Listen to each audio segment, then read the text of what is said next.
feedback that makes you better. This session was scheduled on this topic some 6 months ago.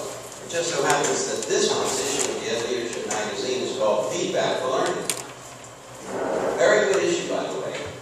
I sincerely recommend it. Educational Leadership is the name of the magazine. Almost every article on it is about our topic this afternoon.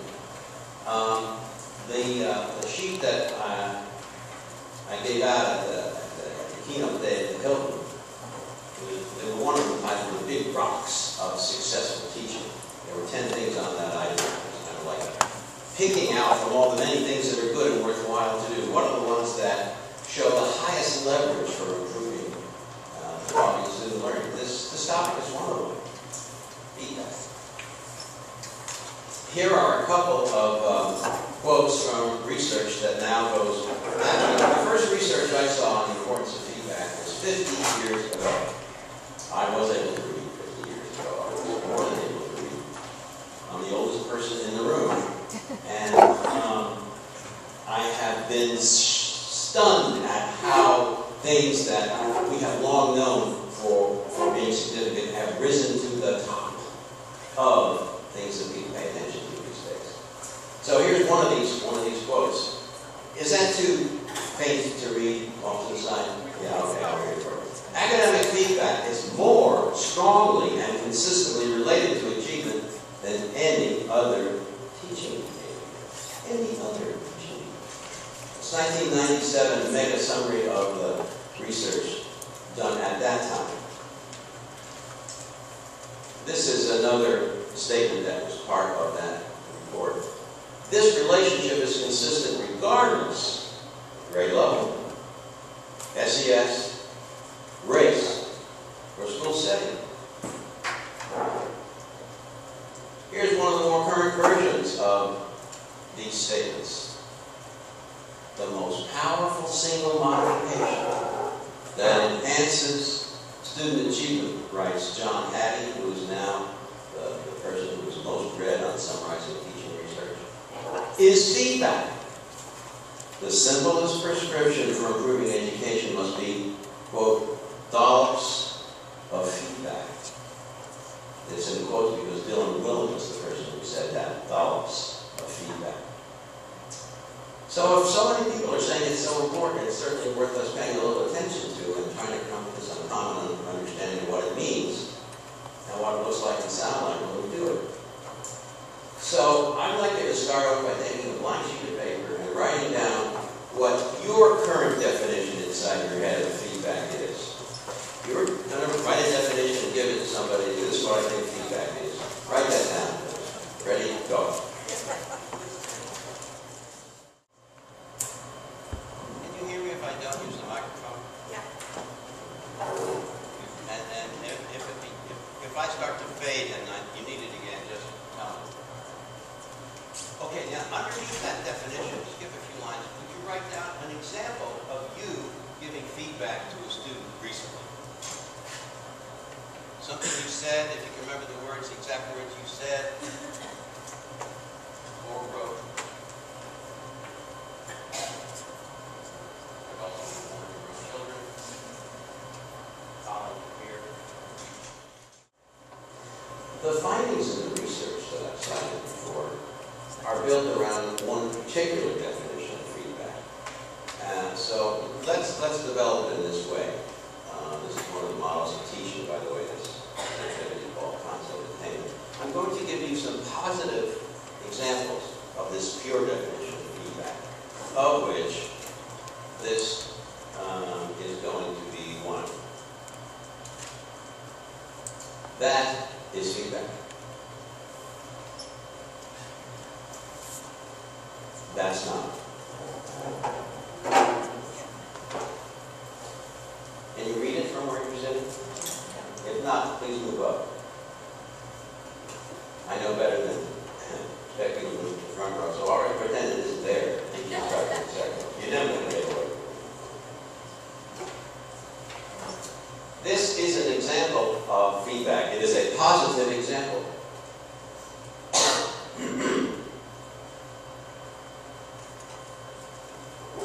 This is not. true when you said it about my handwriting, but it's not feedback.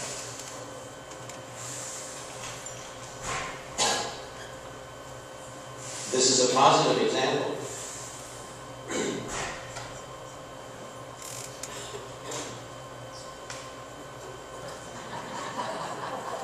That is not. Now, for what we're going to do now, we need tables to have at least 4 people. So, could I ask you two, if you don't mind, to split up? So, if you go over and join these ladies and make a foursome there, maybe we go over and join that table over there and make a foursome. And it's okay with 5, but you can't have less than that. Less than 4. What I would like you to do is to compare notes about, so far, what attributes do you think the positives have in common? In other words, what is this evolving list of attributes that define feedback, and your table is ready to go?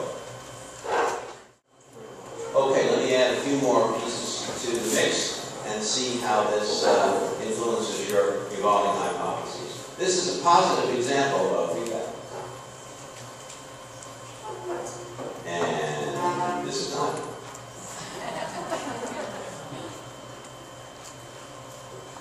There's a positive example.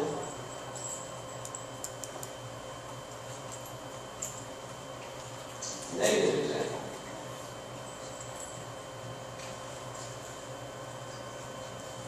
Positive example. Not feedback. Getting a little more subtle. Okay, in your group now, another 2 minutes. How does this affect the list you have so far? How do you want to modify it? Okay, here's the final set of data points, positive and negative. This one is a positive, and this one is a negative.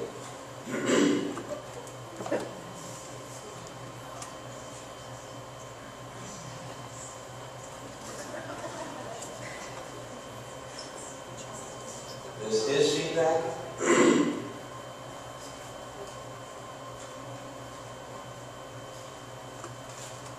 This is not. Now that's an argument.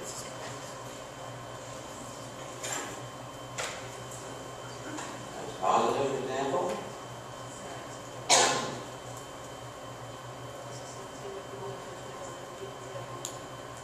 That one is not. Final scan of the items you put down. Any edits, any changes, any additions? The last 2 panels put up some things that walled out, things that we frequently do. And the implication is not to say you can never do these things. It's just that it isn't feedback when we do it. Like, this is a form of praise. This is a correction. This isn't to say don't ever correct, and it isn't to say don't ever praise, but it isn't feedback. And those aren't the things that are the foundation of this sort of eye-popping research.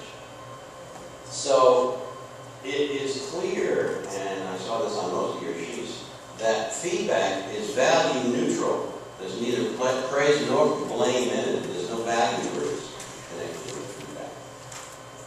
And it's not about pleasing me or not pleasing me, or I like it or I don't like it. Now, feedback can occur, of course, after a performance. And it often occurs when we write things on students' papers overnight. But the high results come when the feedback is present during the performance. That is to say, it occurs frequently during class. During class. You couldn't extract that attribute from the positive and negative examples that were up there, but I'm adding that one to it. Frequent gets added to the list. And I think that if you put the frequent together with the other attributes, it explains why computer games have become so popular. You know, I'm from the pre-Pac-Man days. But even then, the characteristics of feedback you have on your sheets were present in the playing of games. Every time you make a mistake, what happens? Well, it's true, you die, perhaps. Well, let me try a less militaristic version. What about Angry Bird? Do we have any Angry Bird players in here? No. Do we have any Angry Angry Bird parents, parent players in here?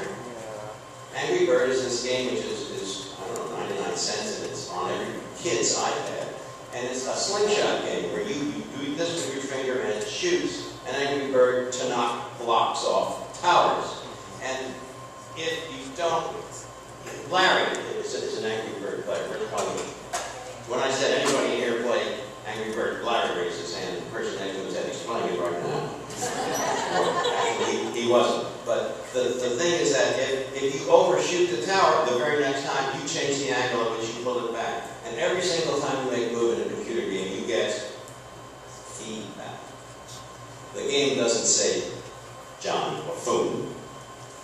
And it doesn't say, you're terrific, although sometimes when you actually pass a level, it does give you a display of sunbursts and yayas and things like that. But mostly, the feedback is objective, it is instant, and it asks you to make an adjustment without telling you what to do. So that's another characteristic. It does not give you direct instructions about what to do. It just compares your performance with the model, with the exemplar. So where this is going to lead, the preview for those of you that are thinking ahead, is student self-assessment, which is going to suggest they have to have the criteria in order to do that. But I'm going to hold that off. That's just for those of you that want to know where this is all going. So, these are the characteristics that are in the literature when you look them up and put them together on a list. It's information, not judgment. It can be written, it can be verbal, it can be to an individual, it can be to a group. But if it's going to be effective to get these results, it comes very quickly after the performance, not the end of the unit. It is specific, based on the criteria for success, and it involves the student in some way by implication that if you think about this feedback for a second, you can figure out what to do next, or what is intended to be corrected or improved. Okay. You see a lot of this kind of feedback in really thoughtful athletic coaches. This is an example of feedback.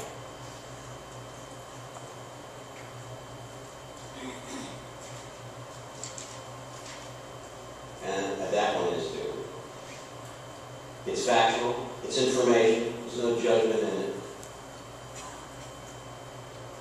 And it allows me to conclude that I should keep my head level instead of tilting it to the left.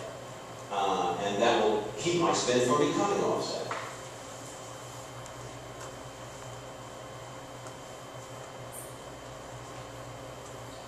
Now, the green paper that you have is an article that Grant Wiggins, who is one of the foremost thinkers and developers of quality feedback. I'd like you to take a few minutes, if you would, read that article and highlight or check off in some way sentences or ideas that you think are particularly significant.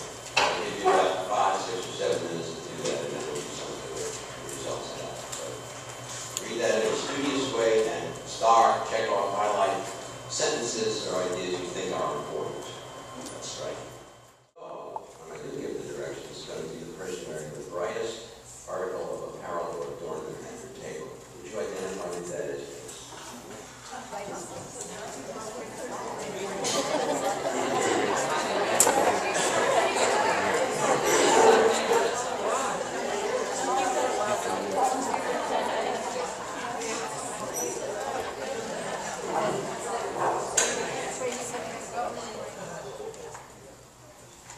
Okay, everybody has to start a person. And after that person goes, we're going to go clockwise around. Everyone's going to take a turn. So here's the problem. Would you pick a sentence or an idea from the reading that struck you and read it out loud to the group? Then after you read it out loud, tell them why you picked it. And your turn is over, and you go to the second person and they do the same thing. So the first person, you're lucky because nobody has to use up your pick. Ready, first person? Go. One of the lines that struck me in there is none of them. We're not nearly as good as we could be if we can figure out a way to get more feedback, more frequently, more accurately, get more of the time. It struck me because I don't think I was too good at it in my 10 years as a lecture teacher. Certainly not the frequent part.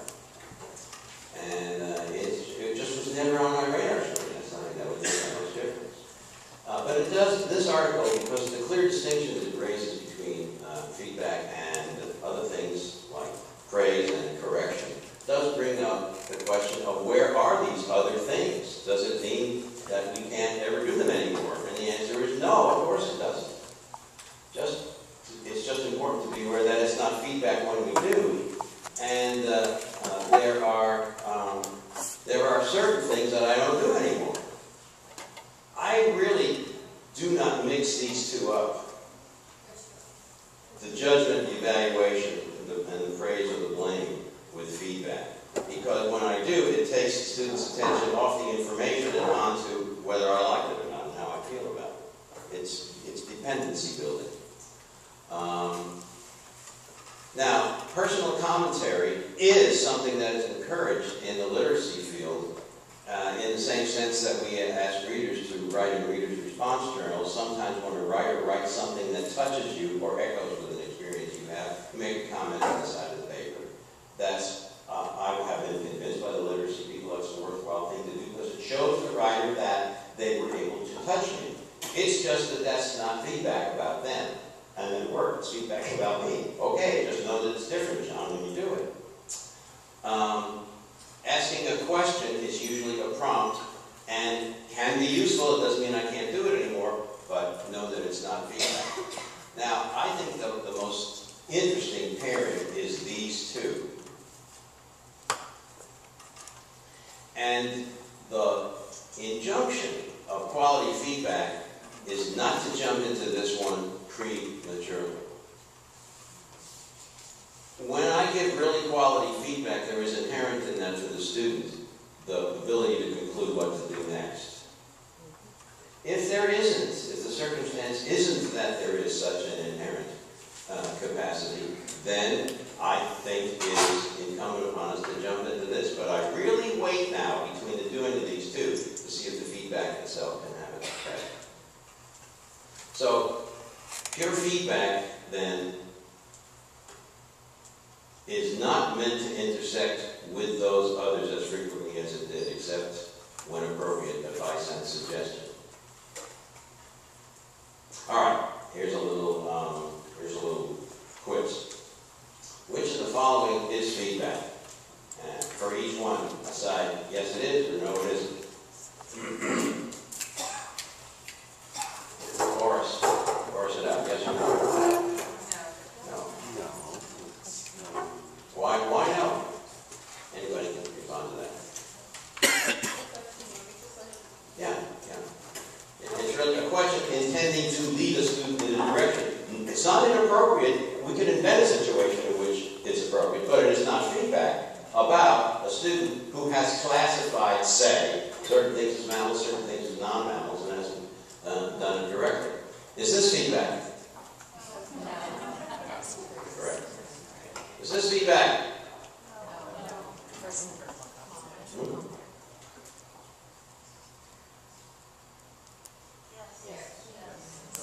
Let's get a vote from everybody on that. Thumbs up if it's yes, thumbs down if it's no. How about this one? No. And ta-da, you were right.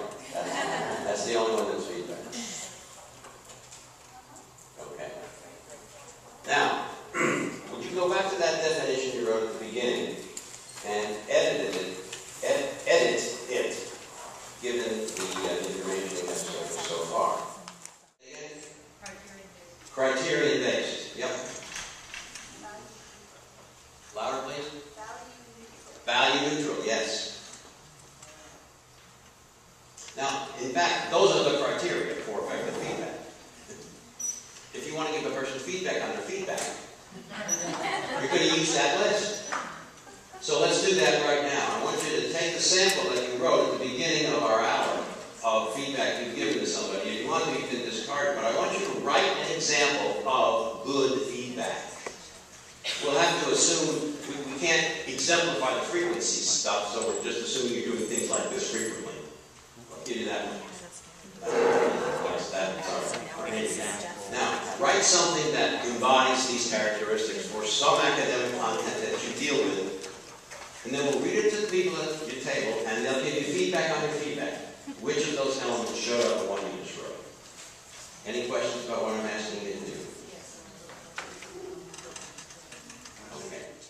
Those of you at the table are practicing giving good feedback to the person who read the statement. Therefore, don't say, "Oh, that was good." At least not. I like how specific feedback was. And don't say, "What I would do in a situation like that is," and don't ask him a question like, "Have you considered taking this workshop over again?" Make those attributes of good feedback show up in what you say. So I would say your statement was value neutral, and you were specific when you talked about the absence of the axiom being listed in the right-hand column of the proof, above. So the 3 or 4 of you are all pitching in to give that kind of feedback to the person who read their statement. And you're using it as your measure. Which attributes of good feedback showed up where, and which ones didn't? Questions about what I'm asking you to do? Okay, same sequence as before. We're still working on the version of the Friday article of parallel. One of the things that I was talking about with 2 different tables is the urge to praise and how hardwired that is into many of us. Just by our upbringing, it's kind of like an unsaid thing teachers ought to do. And the research on effective praise predated, well, it didn't actually predate the work on feedback. It just became known, and then so many of the important things to successful teaching faded out. Some of you, well, there's a lot of you in this room as I look around who were here in the business when cooperative learning was popular, and the Johnson brothers, and Kagan, and Robert Slade. Nod your head if those are familiar names. All right, it's about 20% of the room. That shows how quickly things fade out. The research on cooperative learning was powerful and consistent, that when done well, and it often is not done well, just putting kids in groups isn't cooperative learning. Cooperative learning done well is defined by specific attributes being present, just like the attributes we generated here. Cooperative learning must have, and if it doesn't have any of these things, it's something, but it's not cooperative learning. Face-to-face, contact and talk, heterogeneous grouping, a stake and dependency on the other people doing their job, individual accountability. No matter how cooperative we are, I individually have to show I know what's supposed to be learned, and explicit teaching of group skills, and then debriefing of those group skills. Any of those things are missing, it's something, but it's not cooperative learning. But the research showed that when those things are all present, student achievement goes up. Now, the same thing for praise surfaced a list of attributes, and just without going into the whole schmear about it, the point is that effective praise has some of these characteristics. It is non-judgmental and specific. And it says, actually, the positive examples of feedback for good performance that you created here match the definition of good praise. Now, if you want to say, there's no underwear under your bed, your socks are picked up and off the floor, all the drawers in the room are closed, and the dust has been swept up and dumped in the bin. That's what I call being a responsible member of the family. That's what I call being that was often used as a formula for praise. In other words, it didn't say, I really like the way you cleaned up your room today. It's not dependent on me. The things that you did are characteristics of a person who is a responsible family member, earnest student, hard-working quarterback, whatever you want to say. So that's a big give-up. And I catch myself, when you get into this stuff, the way you talk starts to change. I never say to a kid anymore, you boy, you smart. That comes from a different orientation. The orientation that one of you brought up to me just before we started, who was Marty, who was, I think, one of you, I think it was you, Marty. The point is that if kids attribute their success when they have it to their effort rather than to innate ability, it is a much healthier and more productive orientation. If kids have a fixed view of ability and they run into difficulty, then they tend to conclude that, oh, I guess I'm not so good at it. So praise that is effective, when you do give praise, attributes the success to effective effort or effective strategies rather than innate anythingness. So that's one give up here. I have to give up. Anyway, give him so much lavish praise and say, good job at the end of every performance. Now, I have to tell you, I haven't totally given up praise. I don't think you have to give up praise. When I first took a course in active listening from Thomas Gordon in the 70s, active listening had a list of don'ts. And one of them was analyze and lecture and moralize and things like that. And so one of the things not to do when you're supposed to be active listening to somebody with a problem is praise. And the conclusion some of us reached was, oh, he's telling us to praise again. No. But don't conflate that with feedback. That's the point here. So what are some other naughty, K-N-O-T-T, naughty issues that came up as you were talking this over at your table? So let's just open the discussion a little bit for a few minutes. Yes, sir. The point where feedback ended and maybe teaching began, was there a point, or is there a point where the feedback stops and you start going back and Sure. Absolutely not. There's a cycle of things that are going together here. One is I'm looking a lot over the shoulders of the kids at their work. I'm giving them feedback. But as that's going on, I'm also picking up patterns. Oh, they really don't understand place value at all. And then it becomes reteaching. So the act of giving feedback is woven together like a cloth with collecting information upon which that I use to make decisions about what to reteach. So for sure. In fact, it's also woven tightly together with the notion of criteria for success as well as teaching. If I'm going to get eventually the students involved in self-assessment, they have to know what the criteria for success are. So the starting point here is that I got clear to begin with about what my objectives were. And I developed the criteria for success and shared them explicitly with the students. So it's a no secrets classroom. Then, while we're going through the week of work on what it means to, the class I was in today, multiply matrices in algebra, boy, did that bring me back to a big blank space in my academic career. But I figured it out with the help of the kids.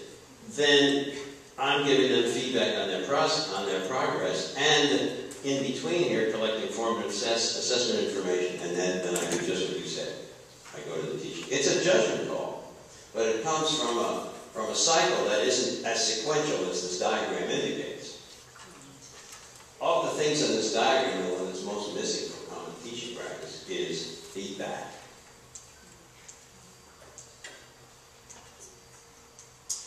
Let me just highlight that last one. Here's I forgot this was on the slide. Here's what you said, the reteaching. And it doesn't necessarily mean reteaching it to everybody, but it does to the ones who didn't get it yet. Now, this one I'm just going to spend a few minutes on because we are running a little short of time.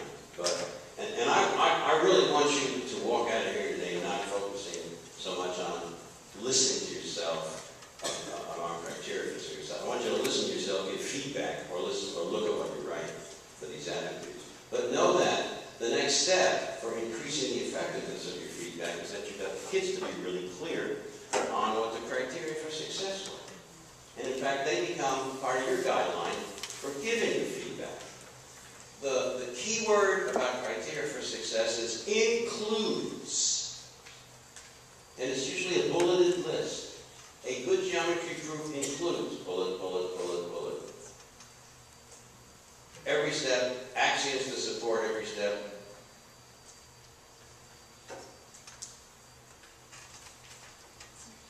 And here are some examples.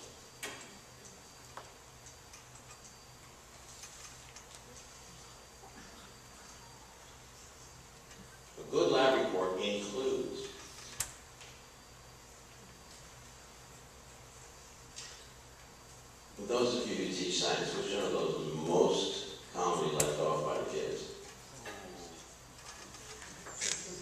Yes. Instead, they tend to write a recapitulation of the steps. Here's another set of criteria.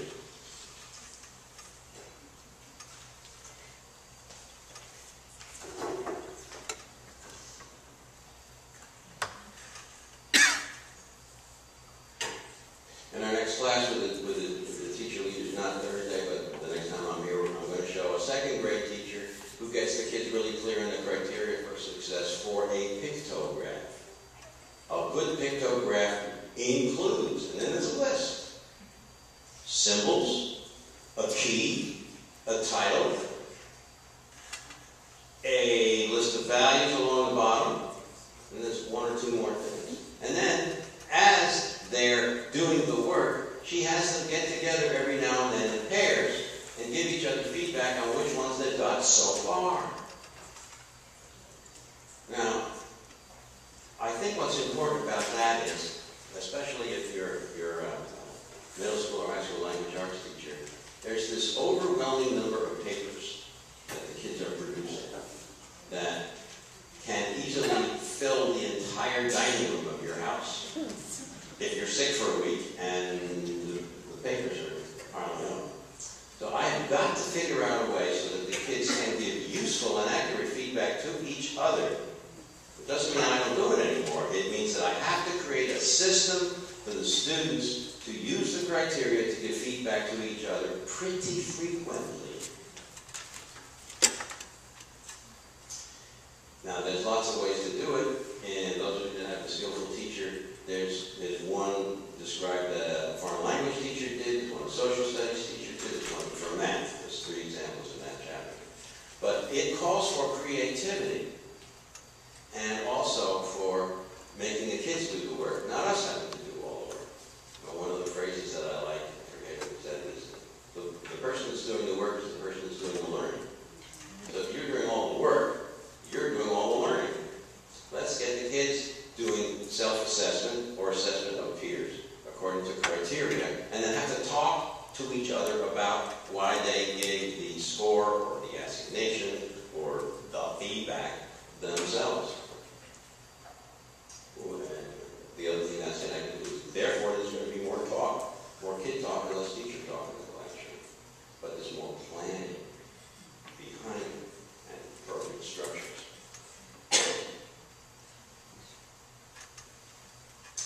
Here are 3 samples of feedback on these 3 white pieces of paper that we have. This is feedback on student writing.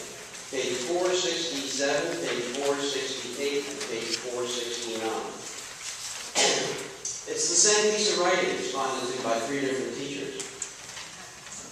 Each of those teachers has a guiding principle in mind about what they should do. And that's what I'd like you to derive as a group for each of the 3 pieces.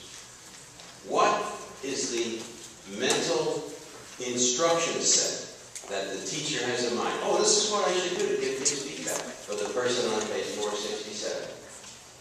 Agree on that after you read it through. Then look at the 468 one and say, what does this person have in mind? What is their guiding principle for what I should do? Give kids quote feedback. And then look at the third. Okay, then we'll talk about it. Take it in order and decide together what each person thinks they should be doing. Because that's what they are. Go. Let's take the first one, page 467. I'm that teacher. What do I think I should do? This is what I'm doing. Find all the mistakes. I find them and I put in what it should have been instead. Anything else? What an autocorrect computer does. Possibly. I mean, this teacher's working very hard. It took a long time to do that, especially when you have 35 papers. Give advice at the end. I mean, at the end. Yeah. Now, it starts off by being a piece of feedback, but then she uses the feedback herself and writes the thesis statement for the kid. Yes? They're all convention corrections rather than ideas. Right. Mm-hmm. Yeah. All right. What about 468? What do I think my job is if I did that? Cheerleader. Mhm. So, I am a kid and I feel cheered. I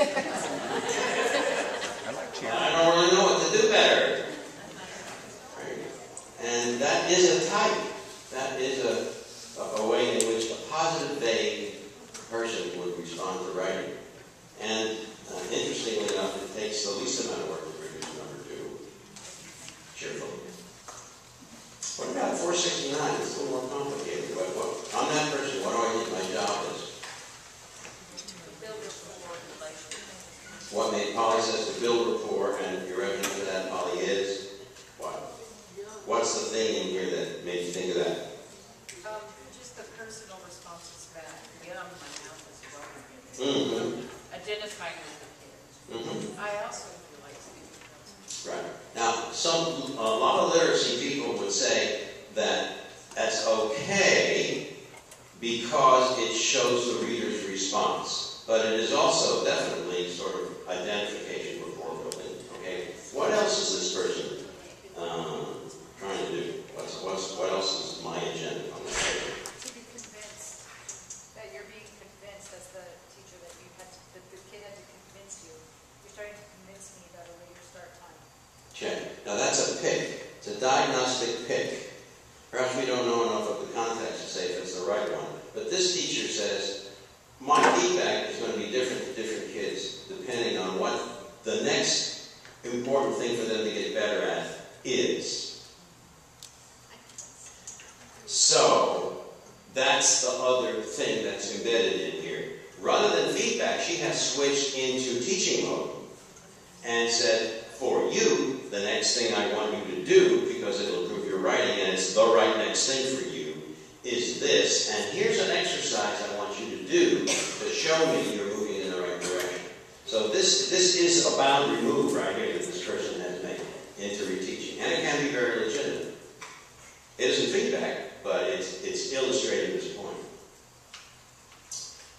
Now, the key question is, what's going to be on what are you going to do tomorrow in order to bring this to life? First of all, you need to do something to remember. Life is busy. Many of you still have papers to correct and lesson plans to plan when you go home tonight. So what are you going to do so you don't forget to have feedback on your mind? You're going to put a post-it note on your refrigerator? On the mirror in your bathroom? I mean, this is not trivial. If you're interested in working on something in your teaching, you actually, frankly, have to do something to remember that you decided to do it. Oh, well, I'm highly complimented, but that might do it. For some people, looking at that picture would not cause them to be attracted toward feedback.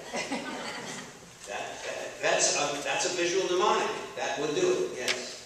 As a matter of fact, in 1974, when I decided I wanted to start videotaping a lot of classes, I didn't have any of the equipment, so I bought a video magazine and I cut out a picture of a really nice Panasonic editing deck.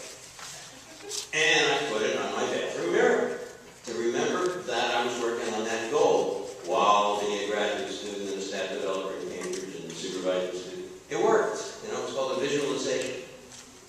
Now, what I want you to think about, and use that same piece of paper where you wrote the definition of feedback, and then you edited it, and you gave your example of it.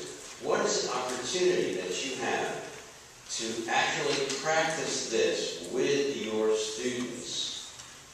In what subject, what period?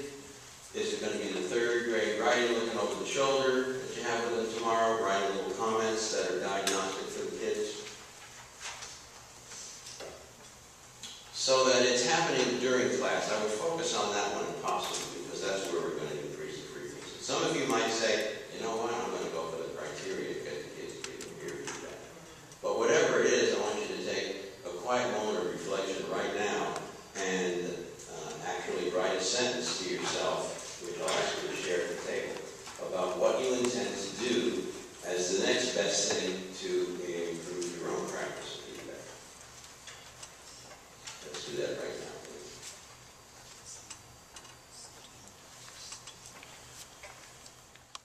Get around.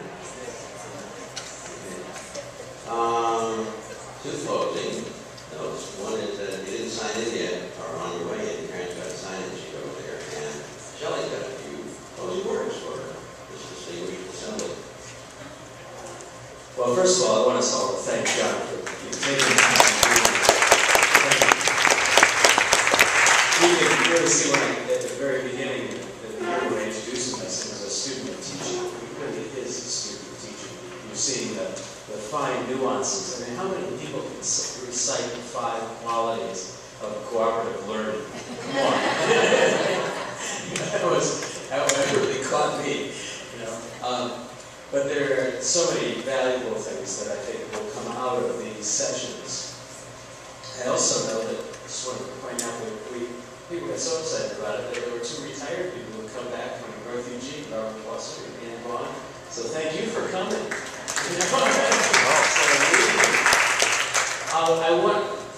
let me thank you. This is your after school. You've had already a long week long, a lot of work, and I appreciate you being here.